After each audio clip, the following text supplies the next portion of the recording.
Great, thank you. My name's Alex Bovee. I lead product management for Okta for security and zero trust. And I'm Tan Hong Lin, and I'm on product team for security and zero trust. Great, and we're here to talk to you today about our security roadmap, specifically the road to zero trust. So I think that we got this out of the way, but I think I have to put it up here anyways. This is just basically saying that a lot of what we're going to talk about today and share with you is roadmap, so expectations can change, all that good stuff.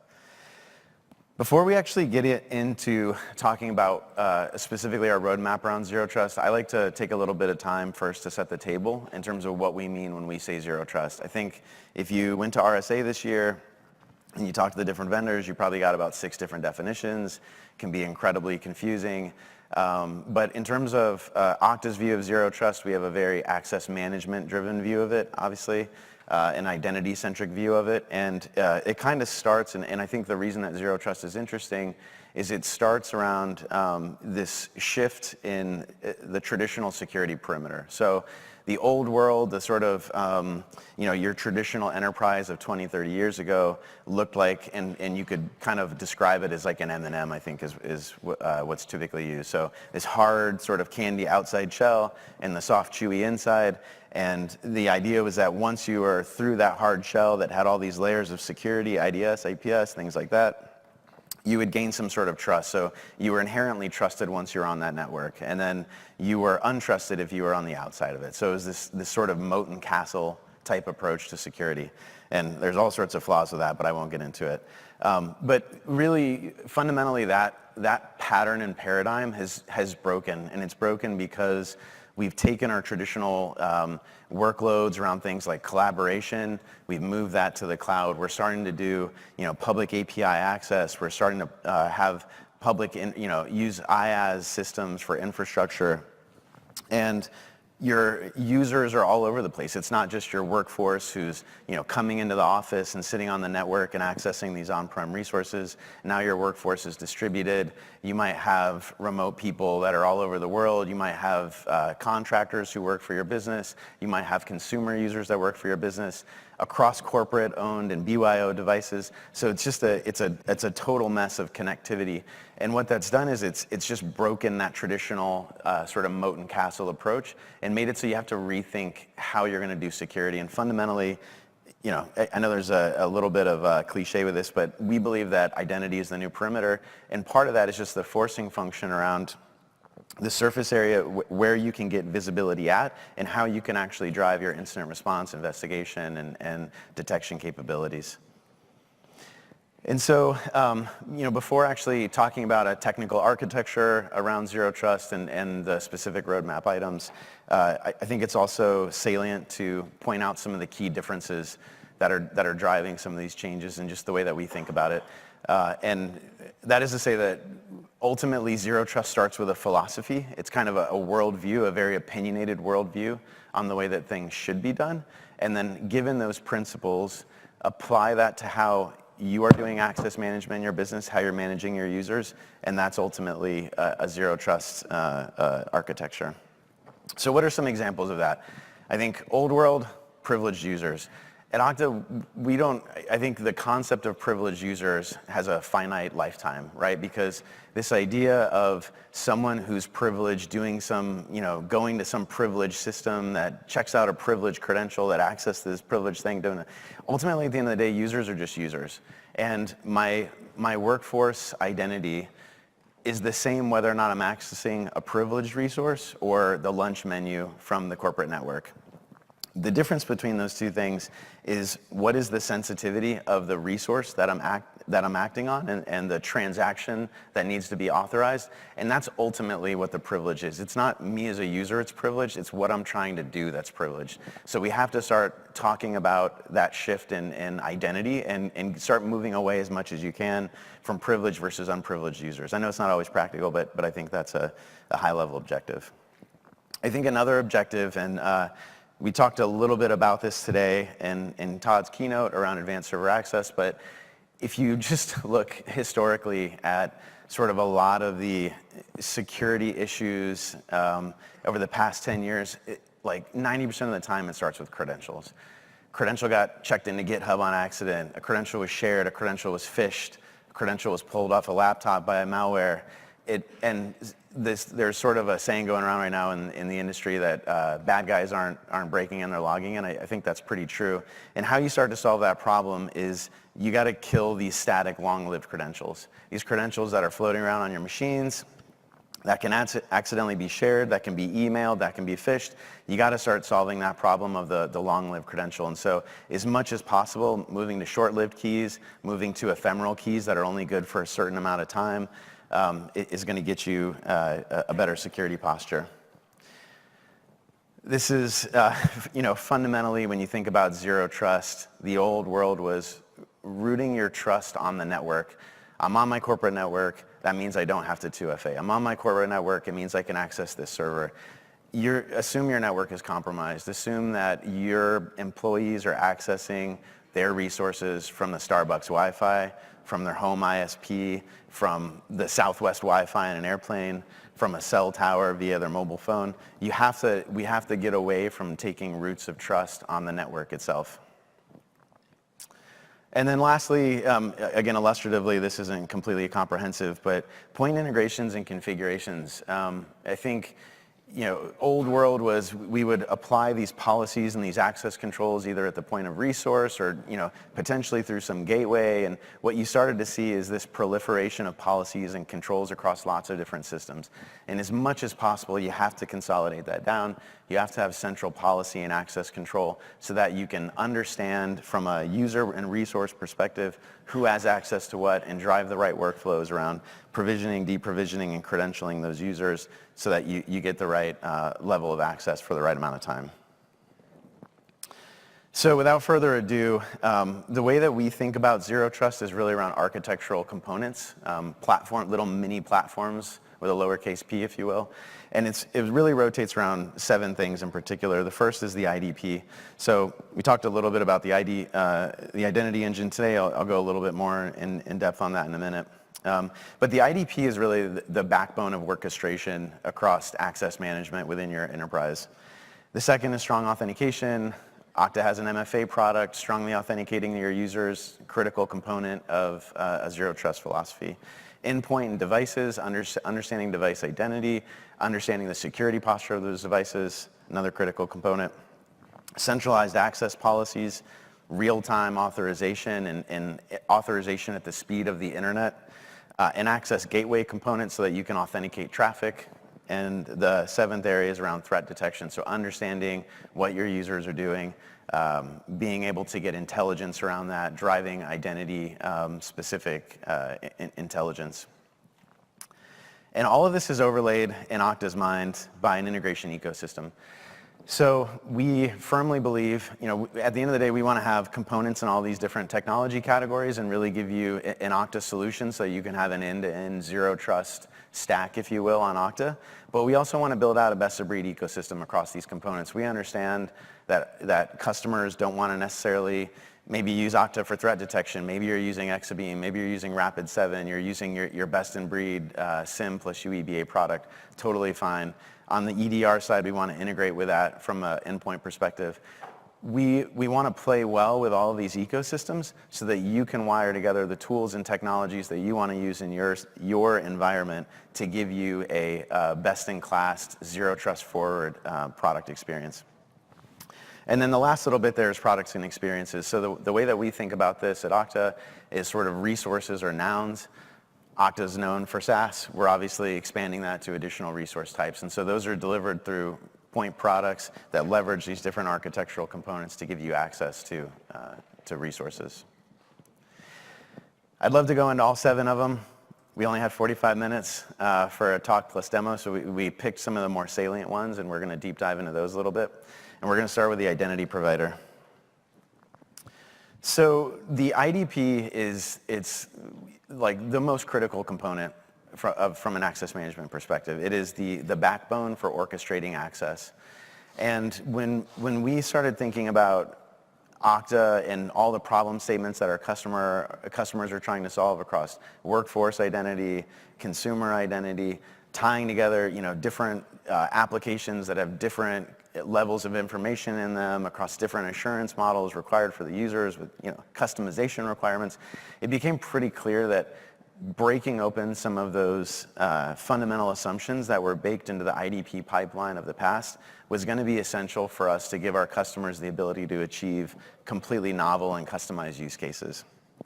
And so with that in mind, we're really excited to announce the Okta Identity Engine. And the way to think about the Okta Identity Engine is it is a orchestration flow that is componentizable, that allows you to plug in things like event hooks, call-outs, do enrollment progressively, do profiling of user attributes progressively, and drive those user experiences how you want to based on the resource that they're accessing. So it's a critical component because what it does is it gives us just this solid foundation for starting to build a very tailored access management capability across your different service providers or access layers. If you want to learn more about that, there's a session right after this. I think it's called Customer Identity is Hard with a couple of my colleagues, Wills and John Gronberg. It's a great session. You should go check that out. We're going to switch up to authentication now. So from an auth perspective, well, how many folks have heard of FIDO2? Hopefully everybody. Yeah, okay, quite a few. So what I find super interesting about FIDO2 is it's commoditizing the authenticator experience. I think when you just look at the evolution of authenticators, there are lots of different form factors, types, knowledge-based, crypto-based, all this kind of great stuff. But what we're seeing with FIDO2 is it's driving these consistent user experiences across platform, what's called platform authenticators or on-device authenticators like Windows Hello or Mac Touch ID, external security key experiences, and leveraging cryptographic devices like Okta Verify. All of these are phishing resistant, if not phishing proof, interoperable across service providers because there's the WebAuthn interface that allows you to abstract it, all backed by a cryptographic signing operation. Right? And so from a service provider perspective, those all have very similar traits to us, a consuming service that's driving the authentication of the user. We can assume that that's a high assurance authentication experience for the user logging in. But that's great. That's an awesome world, because if you can solve the broad-based phishing and credential attack problems for your customers, that's a world where we don't have to deal with a lot of identity compromise problems and things like that. But the reality is that it's changing the problem statements. The evolution of authenticators over time, we started with knowledge-based authenticators like passwords and security questions. And those were great from the perspective that they were generally what's called recallable. They were easy to remember. They were easy to implement. So the cost was not particularly high in that scenario, but things like phishing and deployability would potentially be issues. Deployability more impacted by things like hardware-based OTP tokens. With web authentication, what we're seeing is that the problem statements are going to shift.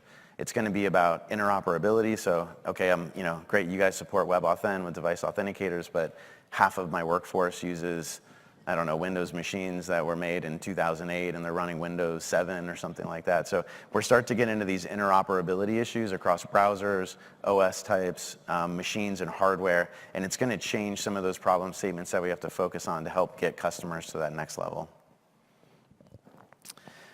This is just illustratively, kind of calling that out. The great thing about WebAuthn FIDO2 is that out of the gate, most of the major web browsers supported it. So we had Edge, Chrome, and Firefox support day one, actually prior to day one support because the W3C just officially approved it.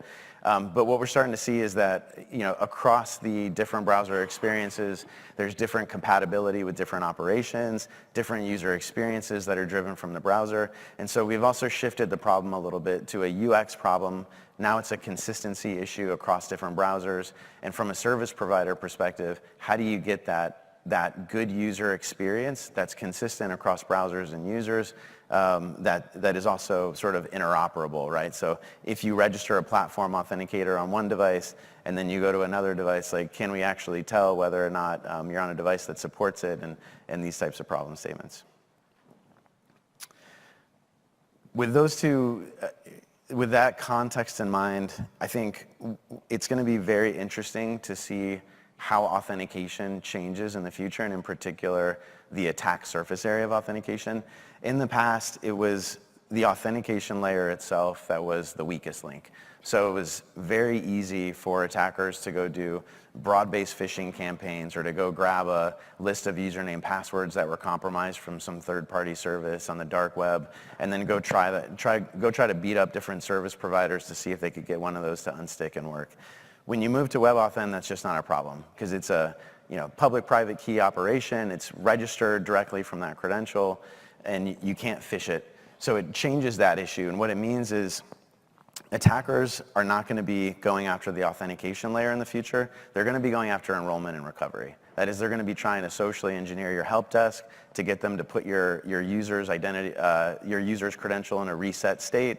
They're going to try to bootstrap that enrollment somehow. And so from Okta's perspective, our roadmap is really focused around starting to solve those problems as well. So 3 big investment areas from a roadmap standpoint on authentication. One is supporting multiple credentials. This is critical, particularly with web authentication. As you use different devices, you use your mobile device, you use your corporate device, you use your BYO device, we need to support multiple registrations, particularly for platform authenticators across those devices, so you're always using the most secure experience to log into Okta. That really drives into the second point, which is adaptive enrollment. We want to understand when a user is on a new machine, and we want to drive a secure enrollment experience from something like a bootstrap credential, whether that's a mobile device or an external security key, to get you that strong registration, identity proofed at some level of that credential on the actual device itself so that you can have a streamlined user experience logging in from then on for that device. And then the third area is in enrollment and recovery. So we've already made a lot of investments here. We built out some platform capabilities that allow you to plug in IDPs as authenticators into Okta. That functionality is coming to EA in a few months. But starting to integrate those flows into our enrollment and recovery experiences so you can drive a secure identity-proofed experience for an enrollment flow or for a recovery flow. So we're gonna hit the enrollment experience to drive adoption. We're going to hit, obviously, strong authentication with WebAuthn, and then we're going to tie up the loose ends of the daisy chain by allowing you to solve the identity proofing at enrollment and recovery flows. And I firmly believe that this is going to get us to a better world from an authentication standpoint.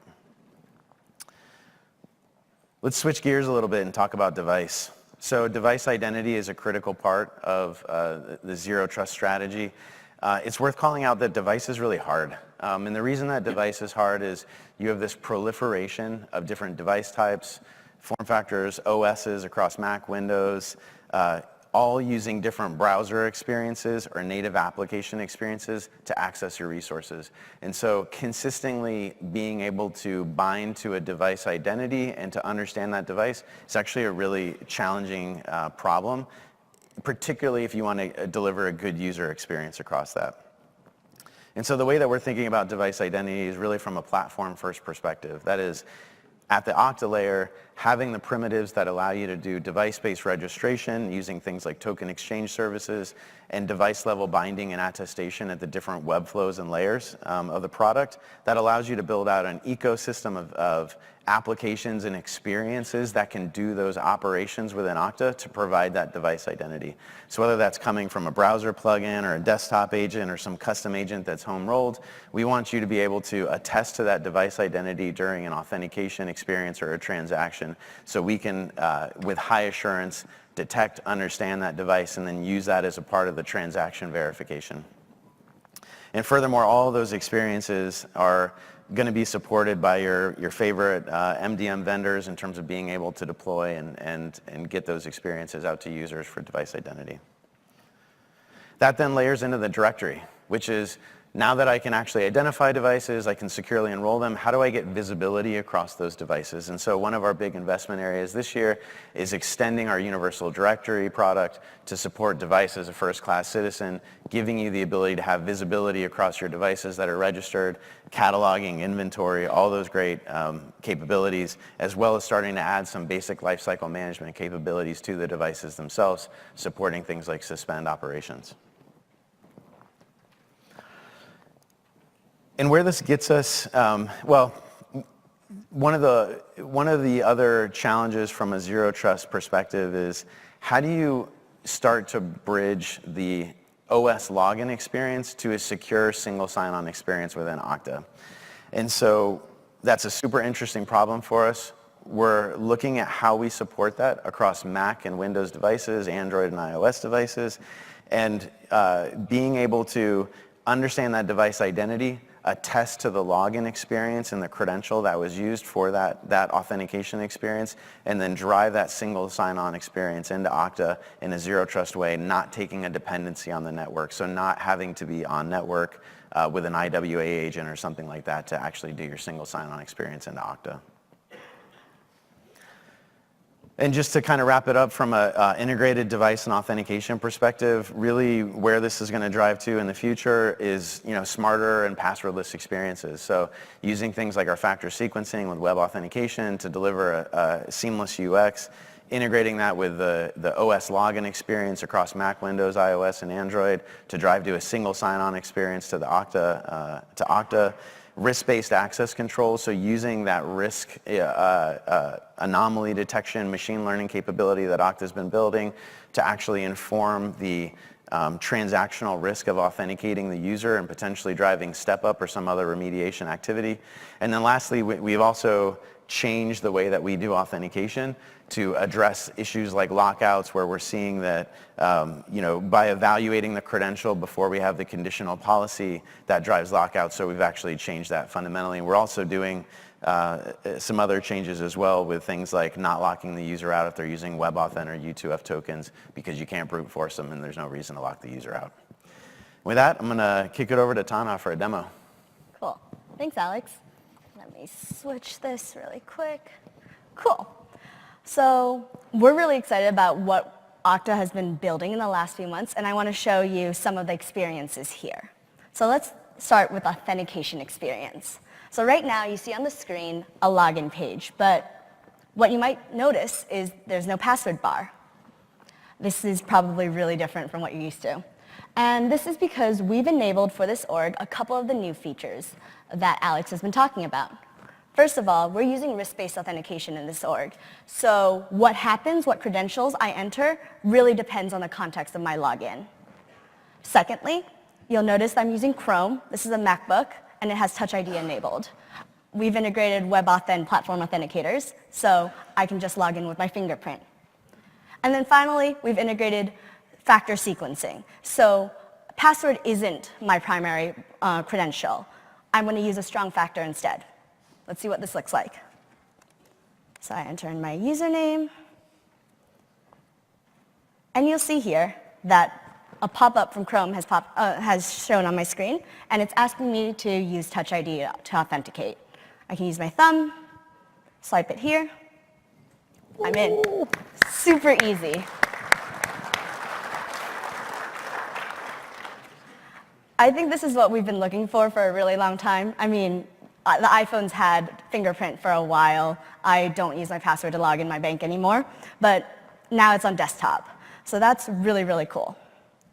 Like I said, I'm using a MacBook, but that's not all we've tried this on. We've tried it on Chrome browsers, we've tried it on Edge browsers, Firefox, we've tried it on MacBooks, Surface Pro, Android devices. That last one, Chrome browsers on Android devices, should reach over 1 billion people in the world. So let's see where that goes. Switching over to the admin side a little bit, what does it take to configure these features? So I go here to my admin panel, authentication, sign-on policies, and you'll see here that I've configured a risk score policy. This policy has 3 rules, one for high-risk logins, one for medium, and one for low-risk logins. Starting with low-risk logins, which is the one that I just triggered, you'll see that this rule is really just based on the risk of the login. And Okta in the back end is looking at all the attributes of your login, what device you're coming from, the network, the location, and user behavior in general. And since this is my laptop, I've logged into this many times from this Wi-Fi, my login risk was low. So I was able to choose one of 2 ways to log in. I could have logged in with Okta Verified Push or with WebAuthn, which is what I just did. and that's it. Single factor, and I'm in. Now, what happens if I was traveling? Say I'm in Mexico City, I'm in a hotel, and for some reason I have to log into Splunk. That's a new location, new device because I'm using a hotel computer, new network. That will probably be a high-risk login. And if it was evaluated as high risk, I have a different authentication chain. Again, I have to log in with one strong factor, either WebAuthn or Okta Verify Push, but then I'm stepped up with password. So I have to present a knowledge-based factor just in case, say, my device is stolen and compromised. And you'll notice here that this is not any different from how you do MFA today. We've just flipped the factors around and made the experience completely different. Finally, you'll see that to make this work, I had to have WebAuthn. I have to have a backup Okta Verify with Push. I had to have my password, maybe even SMS. And that's a lot of factors that you have to enroll. And we've heard from customers that this is a big pain point. You start on your first day of work, and you have to bring your phone, you have to get a laptop, you have to be given a YubiKey, and then all the forms you have to fill out. So to make this a little bit easier, we're introducing factor enrollment grace periods, giving users more time to enroll the required factors. So in my org, everyone in the org is required to have Okta Verify and WebAuthn enrolled. But they have 3 months to enroll, starting from today. So if they don't enroll the required factors, every time they log in, once a day, they will be reminded to enroll the additional factors. This should make life a lot easier for users and for admins to roll out additional credentials. And with that, passing it back to Alex. Cool. Thanks, Donna.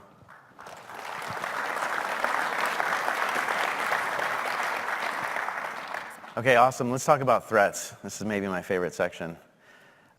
So one of the bits of feedback that was pretty clear from our customer base this year is that as customers move to IDaaS, you're moving your identities to the cloud, you're losing that traditional perimeter set of controls. We really need to start giving customers more control at the edge.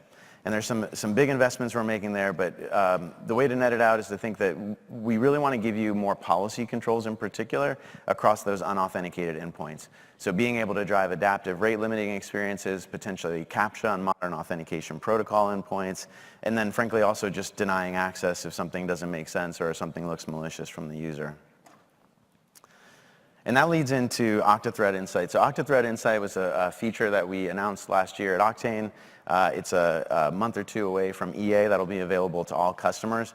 It's one of my favorite and most exciting features because it really starts to change the security game for our customers.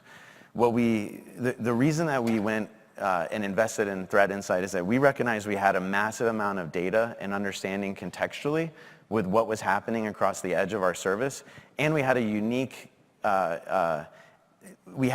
advantage in that we could see across all these different orgs, thousands and thousands of customers, billions of authentications a day, and we were more adept at being able to identify those attacks than most people are. We've got a group of people who are super focused on that effort, and we also are able to do things like introspect the credential. So by being able to look at the credential that's being used, look at the signature of the request, we can start to proactively identify attacks that are happening.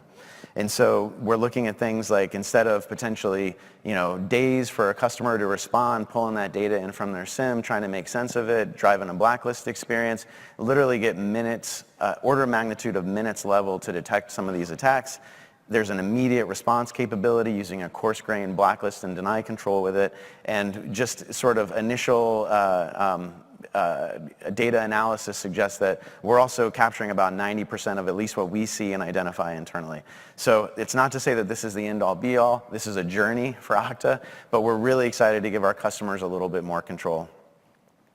And the reason that's important is that I think at the end of the day, cyber attacks are asymmetric warfare. That is, the people that are attacking you, attacking your identity, attacking your company, your network, your perimeter, are fundamentally using a different set of controls and capabilities than you are. And it might take you 1,000 calories to identify an attack, respond to an attack, remediate and recover from an attack, and it takes an attacker 10 calories to change their signature in terms of how they're actually going after you as an organization.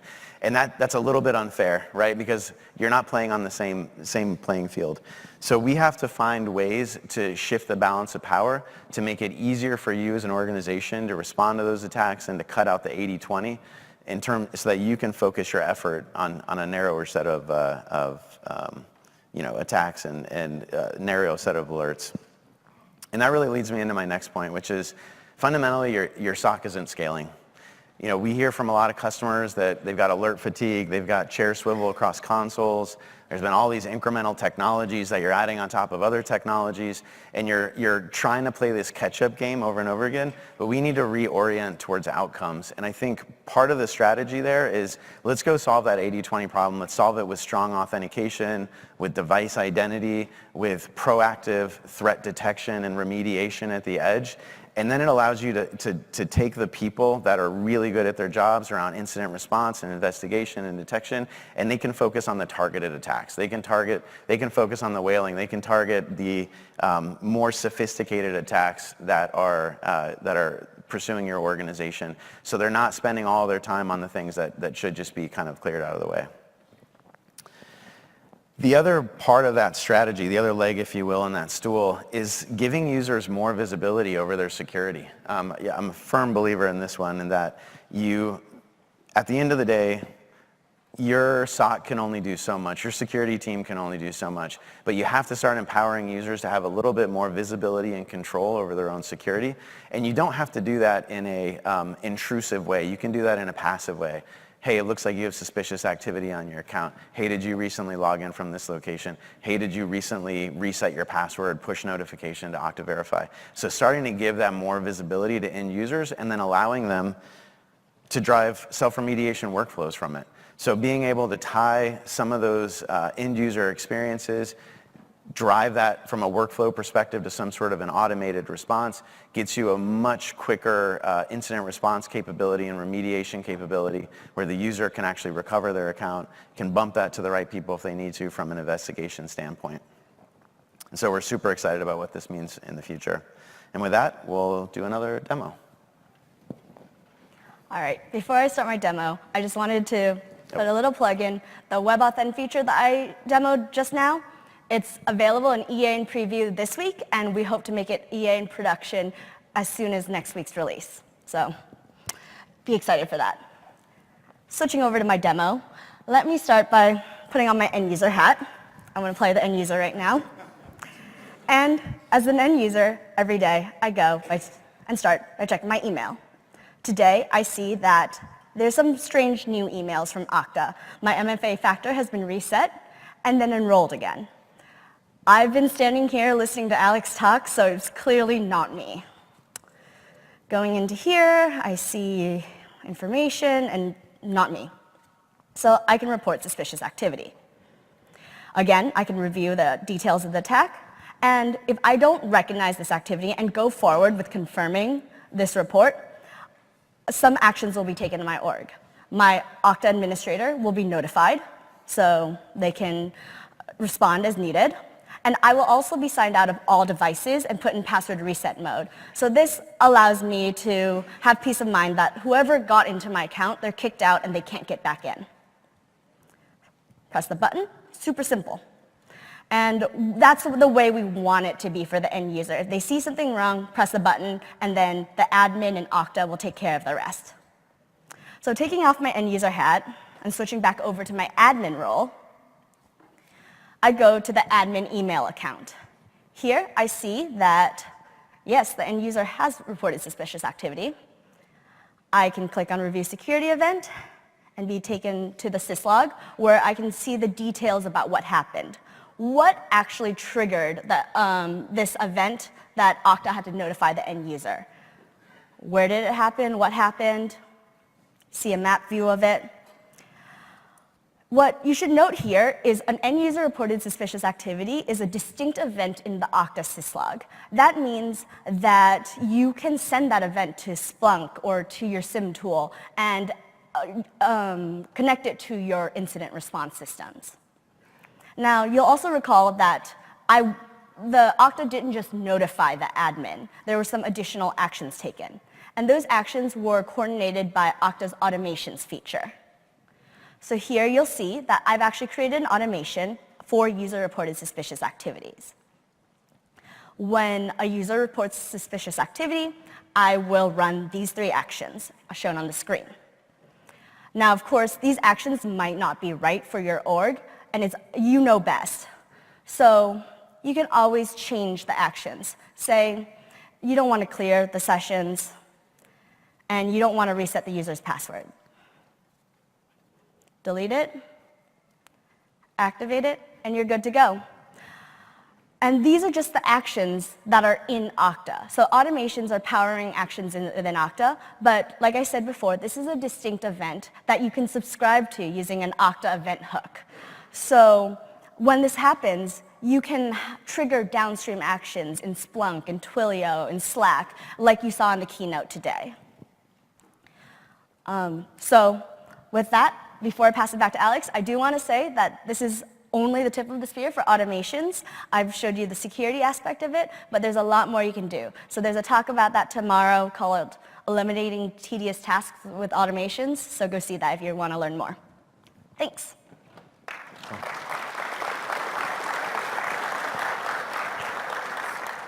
Tanha mentioned a really great point that I didn't touch on in threats, but I think is very salient, which is all the things that Okta is doing around threat intelligence, whether that's threat insight or risk-based assessment or account compromise detection notification, can all be consumed through our system log and pushed out to your SIEM and used as a way to prioritize alerts and to drive additional context for your team that's responding to those threats. The last area we're going to deep dive into is resources, that is to say nouns. So traditionally, Okta has been known for SaaS applications and APIs across API access management, but it's very interesting to us to be that platform where you can actually provide contextual access across all of the things, if you will. And the 2 other things that are particularly interesting are legacy applications and infrastructure. And so we're really excited to announce the launch of the Okta Advanced Server Access product. Okta Advanced Server Access is a zero-trust way, all those philosophies that I mentioned earlier, of driving access to critical business infrastructure. So it's keyless access, so it mints ephemeral certificates that are used to do SSH and RDP-based login, all driven through contextual access within Okta. It's multi-cloud, so it supports AWS and GCP, and it provides a fully automated toolkit for your DevOps tooling. And what's so great about this is it eliminates those static credentials. So we talked earlier about just-in-time access, killing static keys and credentials. Server access hits that right on the head for your infrastructure.